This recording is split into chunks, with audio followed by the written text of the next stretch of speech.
Hello, my loves, and welcome to the Libra astrology season reading for 2021. My name is Kellyanne, and I'm so excited to be getting into these again. They're really just a great way to kind of lay out a little foundation of insight and understanding for the month ahead. And in the astrological world, if you're paying attention to astrology, then the beginning of the month might be around the 20th to the 22nd when we change seasons. So we're moving from Virgo season into Libra right now, and I really love to discuss what we've gotten from Virgo season, what we're starting to feel into right now as we enter Libra season, and sort of the outcome, like the main lessons that we're going to be taking away from this. So what I'm getting from Virgo season is the Four of Cups and the Eight of Worlds, which is the anger card and the change card. So the beautiful thing about Virgo energy is that even though the Virgo is exemplified by the Virgin or the Maiden, the energy of the Maiden can harness some really incredible, powerful rage and fury that is grounded in justice and in knowing what's right from wrong. I think a lot of the way that Virgos tend to show up and how everyone might tend to show up a little bit more during Virgo season is in sort of a I know what's best sort of way, and I know what's right, what the right way to do things is. So whether that's cleaning things or organizing them the right way, planning them so that they go in the right direction, and really holding on to a specific, intended result, that might be a more, I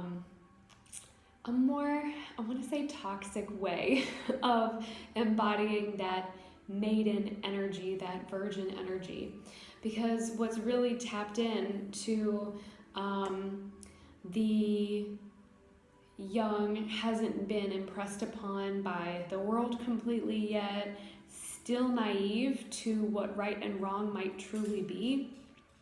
That naivete actually gives us the freedom to express ourselves from a very genuinely untainted perspective. I think we need that in order to create change in the world, is an untapped perspective on the emotional grounding in right and wrong.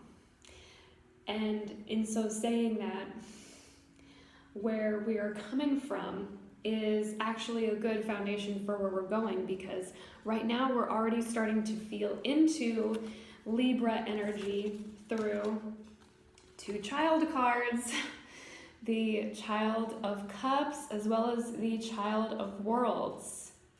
So again, we've got another Cups and Worlds energy, the feeler and the player, that are just mirroring the using and fueling of intense emotional expression to really let people know how we're feeling about what's right and what's wrong. Virgo and Libra go hand in hand in that way, because Virgo, thinks they know, will think that they know what is right from wrong and like the true center point in a logical way, and Libra will think that they know a true right and wrong. They're like the scales. They're the actual embodiment of justice, but from the heart's anchor point, because the planetary ruler for Libra is Venus. So there is this attention to the affection for certain rights and wrongs that actually have been, kind of like how, you know, the virgin energy is like untainted by experience yet. The Libra energy is almost like the mother, like the grown-up version of that, where it's like, now I know right and wrong here and here. There's experience and there's wisdom that has been created by seeing right and wrong play out in the world, and my capacity to shape it and to influence the right and wrong, the rights and the wrongs that happen around me. So what we're feeling now is how that knower, the one who thinks that they are, you know, because they are older, they are wiser, we are seeing how the older, wiser experience has kind of just been shaped within our bodies, the experiences and the memories that our bodies hold, you know, like the clenching of the jaw, or, you know, the tension in the shoulders, this holding pattern of energy that we have in our bodies that hold memories and hold experiences. We're starting to find that we need to do very intensive body work, and especially intensive inner child care, body work, inner child expressive and oriented body work, in order to create the changes in the world that we want to see, that we're infuriated, enraged, or saddened by. We're learning how not to just like see our emotions rise up and know that we are right to feel however we feel about certain things, because it points us in the direction of right and wrong. But we're also starting to see that it is a reflection of how we've wronged ourselves in not having really fully embodied the emotional outpouring of how we feel, because there's like a trust chasm there. And I think that's kind of what we're going to be learning in the outcome of this experience.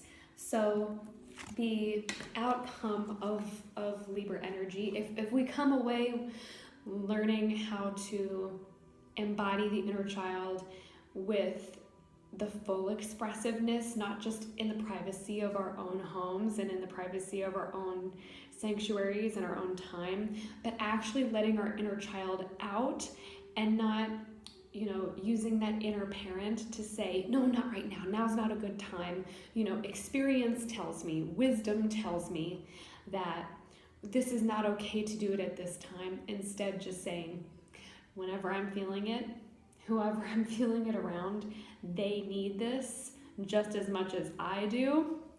This is creating the change that I want to see in the world.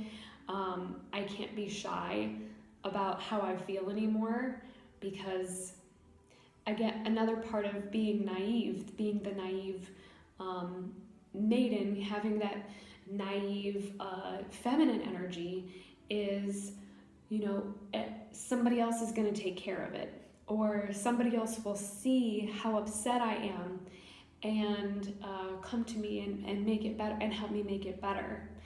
There's the sort of damsel archetype that plays out in that energy, in that version of the divine feminine, showing up as helplessness. And if we harness the Libra energy of action-oriented, I help myself by being true to myself and being that center point, not one side of the scale or the other, but that center point in between them, then we're going to have some really wonderful results. The Ace of Crystals and the Three of Crystals, the Brilliance and the Creativity card, they're coming to let us know that if we really open our inner child up emotionally, expressively, in our relationships, in situations that we normally wouldn't at this time and for the next month, then what we're going to find is that we will see more ways, we will clarify new ways that we can imagine making better happen, making change happen, or seeing things change in the direction that we want it to, because we will have harmonized with the frequency of everybody else's emotional outputs. Because it's like children crying in a room together. One child starts crying, the other one out of empathy starts crying too, doesn't have a reason to cry. It's the same as like if you're seeing a friend cry, or you're around a friend who's crying and you're just holding space for them, you might start crying too, because you might just feel that empathic, I understand this experience, I know this experience, I've been there before, I feel you. I really actually literally feel how you're feeling. The full, fearless, courageous expression of our emotions through the inner child coming out and not being apologetic whatsoever about how we feel and why we feel the way that we feel, the divine justice that we feel in anchoring these emotions and in expressing them, will cause a harmonizing rather than a division that we think that showing our emotions or like talking about how we really feel about things might take us in that direction of like, oh no, now we're disagreeing about something, or oh no, now this makes you uncomfortable because you can't resonate with what I'm saying, or you can't feel me. This time during Libra season is actually going to be the best time to create connections emotionally that foster trust, creativity, imagination, and the harmonizing of frequencies that we share without knowing that we share them, because we're so afraid of sharing them. The message that I've been getting before this reading over the past week, as we've been kind of moving from like the end of Virgo season into the beginning of Libra season, has been all about sharing. And the Ace of Crystals is whenever I see an ace, that always to me means that there are limitless possibilities. All potentials are available to us. And if the outcome of sharing, of really truly sharing and being emotionally, energetically, soulfully vulnerable in bearing what feels right to us and really just coming to terms with the reality and the way that it is with other people, inviting other people into that experience, so that the sharing isn't just like me sharing my story with you or how I feel with you, but us sharing in this combination of it's unity consciousness. It's unity consciousness at play. It's I feel this, I know you feel this, I know they feel this, I know the trees feel this, I know this dog feels this. Hi, Franny. I know this dog feels this. Okay, it's the dog in this painting, by the way. So this is gonna be fun. Come here. Come here.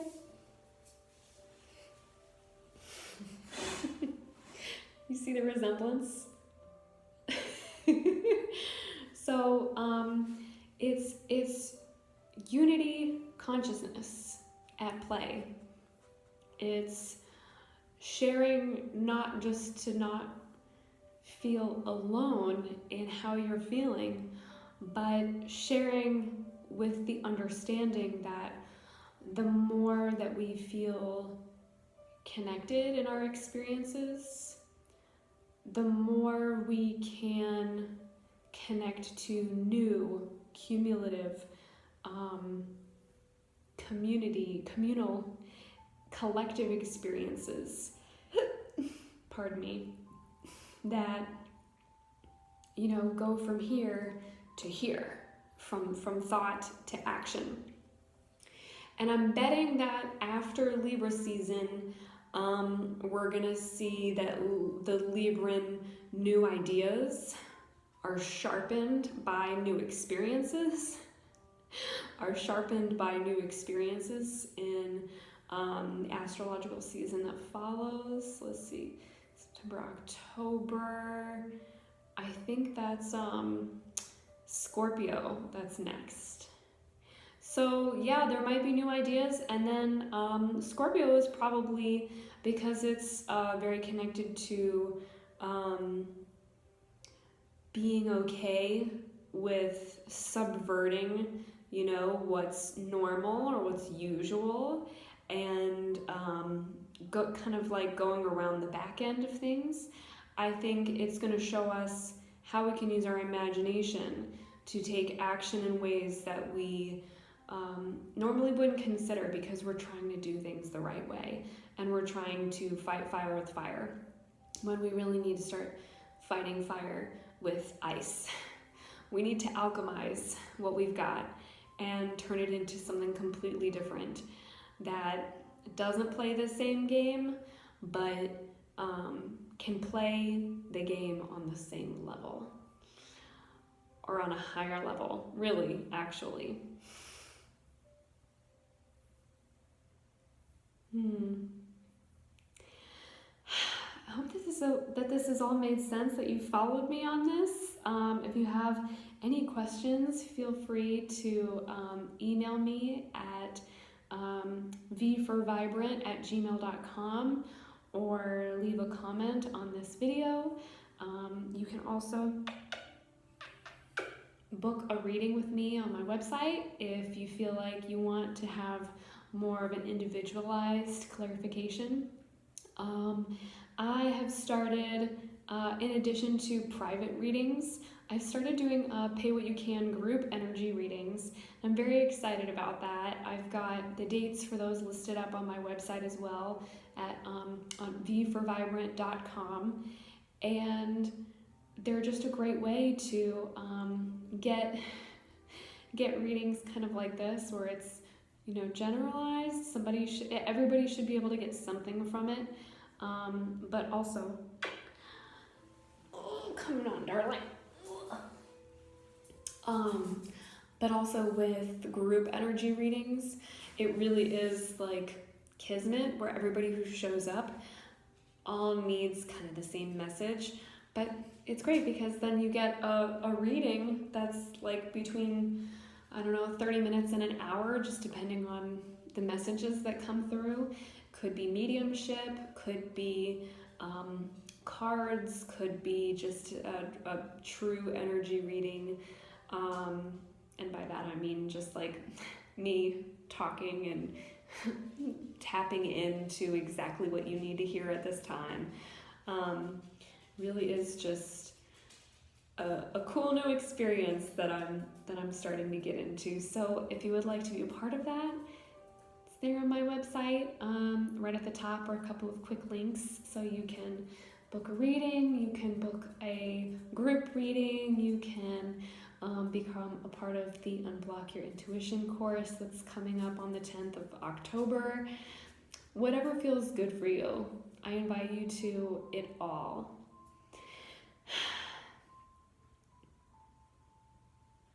Feel good about this. I'm glad we're going here. We really need this. We really need this beautiful inner child healing. I think we're ready for it. Don't you? I love you. Thank you for joining me. And I hope you have a beautiful, wonderful rest of your day.